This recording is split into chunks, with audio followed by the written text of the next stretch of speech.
mendadak jadi pusat medan pertempuran baru. Sesudah Presiden Republik Indonesia Prabowo Subianto mendadak muncul di tengah pertarungan dengan mengendorse Ahmad Lutfi dan Yasin.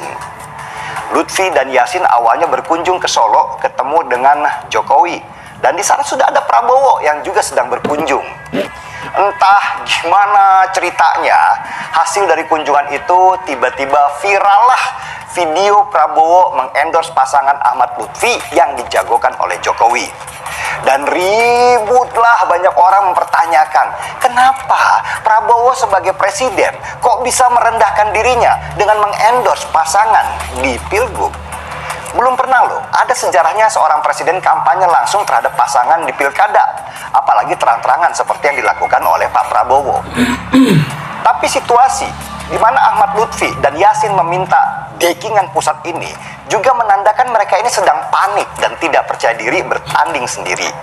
Survei mereka itu turun terus, sedangkan lawan mereka yang dari PDI Perjuangan, yaitu Andika Perkasa, mantan Panglima TNI, dan Hendrar Prihadi, mantan Wali Kota Semarang, hasil surveinya terus naik dan malah sekarang unggul dari lawannya, meski itu masih tipis banget.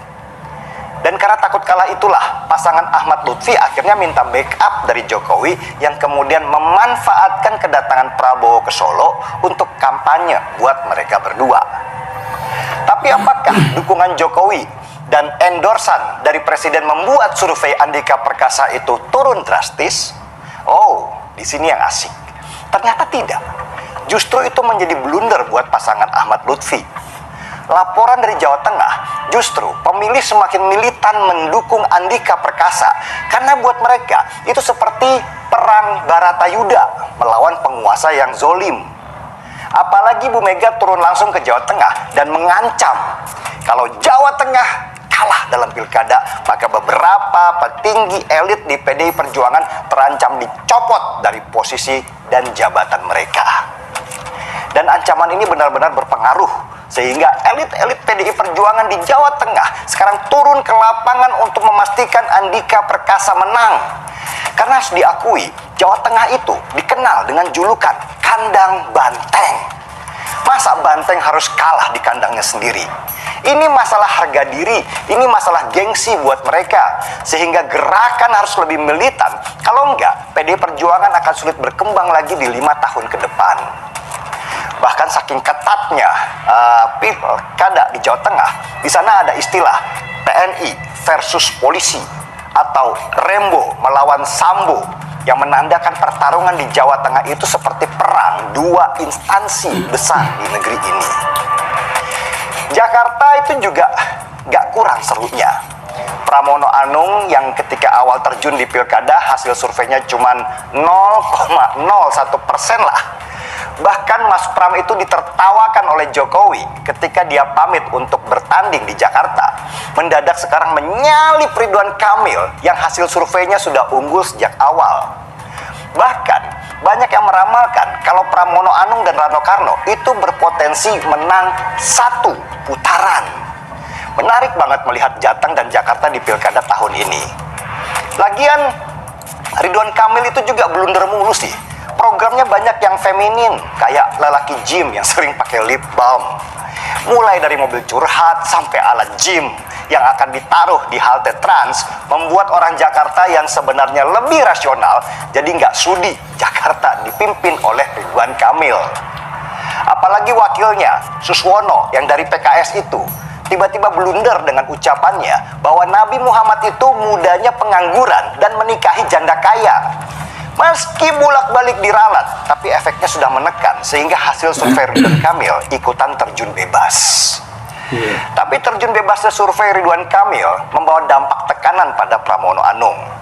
Mereka yang dulu tertawa melihat Pramono yang hasil survei awalnya cuma 0,01%, mendadak keringat dingin dan akhirnya harus mengeluarkan senjata pamungkas mereka, yaitu memainkan sistem pemerintahan.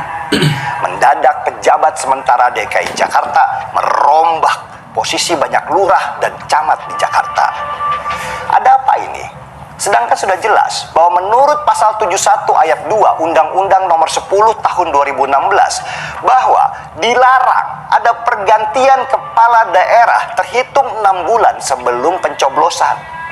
Lalu kenapa ada pergantian massal lurah dan camat di Jakarta? Bawaslu ini harus bertindaklah yang tegas kalau ada pelanggaran di sana, karena kepala daerah yang melanggar undang-undang itu bisa dipenjara. Jangan diam saja kalau melihat pelanggaran, sehingga nantinya jadi terbiasa untuk melanggar. Jokowi juga dikabarkan akan kampanye secara langsung di Jakarta untuk menaikkan elektabilitas Ridwan Kamil. Situasi di Jakarta dan Jateng ini mirip sekali dengan apa yang dilakukan oleh Jokowi ketika masih menjadi presiden dengan memotong jalur elektabilitas Ganjar Pranowo ketika Pilpres kemarin di Jawa Tengah. Dalam artian, di Jakarta juga, Pramono Anung akan kembali diganjarkan dengan turun langsungnya Jokowi ke Jakarta. Ngeri memang, mantan presiden yang tadinya bilang dia akan istirahat saja di Solo, ternyata gerah juga dan turun langsung untuk memenangkan jagoannya. Jadi pertanyaannya, untuk apa sih Jokowi turun langsung memenangkan pasangan jagoannya? Ya tentulah untuk Pilpres 2029 nanti, di mana Jokowi berniat untuk menjadikan Gibran sebagai calon presiden nanti di 2029. Supaya pencalonan Gibran nanti di 2029 itu menjadi mulus, maka Jokowi harus menguasai daerah-daerah besar seperti Jakarta. Apalagi kita tahu kalau Jakarta adalah panggung politik terbesar. Kalau Ridwan Kamil nanti jadi gubernur, maka Gibran akan diberi panggung oleh Ridwan Kamil supaya terus disorot oleh media dan menaikkan popularitasnya. Oke, baik teman-teman, kembali lagi di channel GR 2045. Salam inspirasi, salam NKRI, harga mati. Nah, teman-teman tentunya sudah mendengarkan sedikit penyampaian dari saudara kita Denny Siregar mengenai cawe-cawe presiden terpilih yaitu Prabowo Subianto, yang dimana Pak Presiden Prabowo Subianto terang-terangan mendukung salah satu calon gubernur yaitu Lufi. Inilah tandanya ketakutan Lufi sehingga Pak Presiden kita Prabowo Subianto turut tangan. Apakah ini menjadi salah satu kecerobohan dari Prabowo Subianto? Tentunya iya, karena akan berpengaruh terhadap elektabilitas dari Lufi. Lufi saja memang belum dikenal banyak orang, tetapi ketika dipromosikan oleh Prabowo Subianto, ini akan menjadi salah satu efek buruk terhadap Lufi, karena Prabowo Subianto adalah seorang Presiden Republik Indonesia yang sudah dilantik pada bulan Oktober kemarin. Nah, teman-teman, tentunya apa yang disampaikan oleh saudara Denny Siregar ini sangat menarik dan sangat bermanfaat agar kita mengetahui situasi dinamika politik yang terjadi saat ini. Mengenai calon gubernur, mengenai calon wali kota, tentunya inilah salah satu promosi dari Prabowo Subianto. Prabowo Subianto adalah seorang presiden, seharusnya tidak boleh melakukan cawe-cawe secara terang-terangan, sehingga masyarakat kecewa dan sehingga banyak pengamat politik seperti Denny Siregar juga mengkritik soal tindakan Prabowo Subianto tersebut. Menurut saya, apakah ada efeknya terhadap kepemimpinan Prabowo Subianto? Apakah teringat dalam pencalonan Gibran di saat Pak Jokowi juga melakukan cawe-cawenya yang mendukung Gibran sebagai wakil dari Prabowo Subianto? Nah, tentunya Denny Siregar juga membahas soal Jokowi yang pulang ke Solo, namun Pak Jokowi malah aktif ingin mendukung Ridwan Kamil. Bahkan planningnya Jokowi akan mendukung Ridwan Kamil agar Ridwan Kamil ketika terpilih menjadi gubernur DKI Jakarta, maka Ridwan Kamil akan mempromosikan Gibran sebagai calon presiden di tahun 2029. Tetapi tidak semudah itu, teman-teman. Karena kalau kita lihat memang situasi dinamika politik ini tentunya agak jauh berbeda di tahun 2024 ini. Nah, banyak komentar mengenai Andika Perkasa. Andika Perkasa adalah seorang mantan Panglima TNI yang saat ini mencalonkan diri sebagai calon gubernur Jawa Tengah. Tentunya Andika Perkasa adalah salah satu kader partai PDIP yang kita ketahui bahwasannya Jawa Tengah ini adalah sarang Banten, yaitu sarang Banten Partai PDIP, yang dimana Ibu Megawati sekarang berjuang sendirian untuk meloloskan Andika Perkasa menjadi gubernur Jawa Tengah. Nah, tetap di hati Jenderal Andika Perkasa tak pernah tergantikan, minta jempolnya dong. Tentunya Andika Perkasa adalah seorang mantan jenderal, seharusnya adalah orang pemimpin yang tegas, bahwasanya dia memiliki pengalaman yang bisa kita lihat untuk memimpin.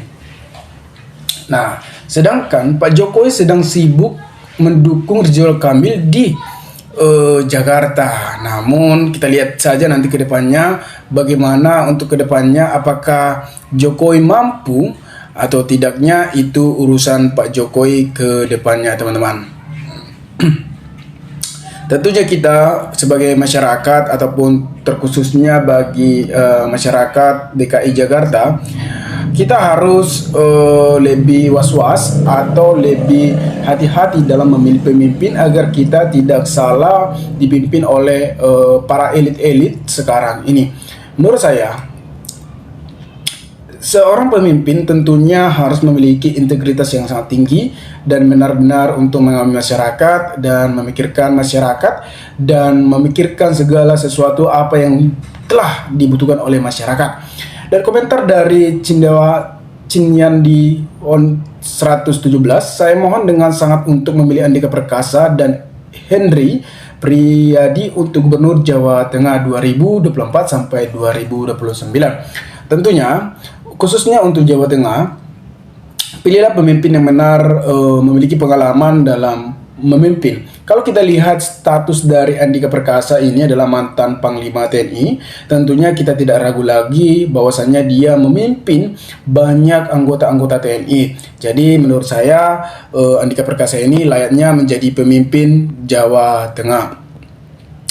Saya luar Jawa Tengah berdoa supaya Andika menang di Pilgub Jateng dan jadi gubernur, semoga terkabulkan. Nah, tapi yang lebih menarik yang dibahas oleh Deddy Siregar ini mengenai Pak Joko Widodo. Pak Joko Widodo adalah seorang mantan presiden yang saat ini ya bisa dikatakan sebagai masyarakat, tetapi saat ini Jokowi malah aktif ingin mendukung Ridwan Kamil. Nah, tentunya setiap politik pasti ada efeknya atau tarik ulurnya atau yang ingin ke depannya bagaimana untuk sesuatu yang harus diambil. Seperti apa dikatakan oleh Deddy Siregar ini, bahwasannya Pak Jokowi mendukung Ridwan Kamil agar nanti Gibran mencalonkan diri sebagai calon presiden di tahun 2029, bahwasanya dukungan dari Ridwan Kamil mendukung Gibran untuk mempromosikan di tahun 2029.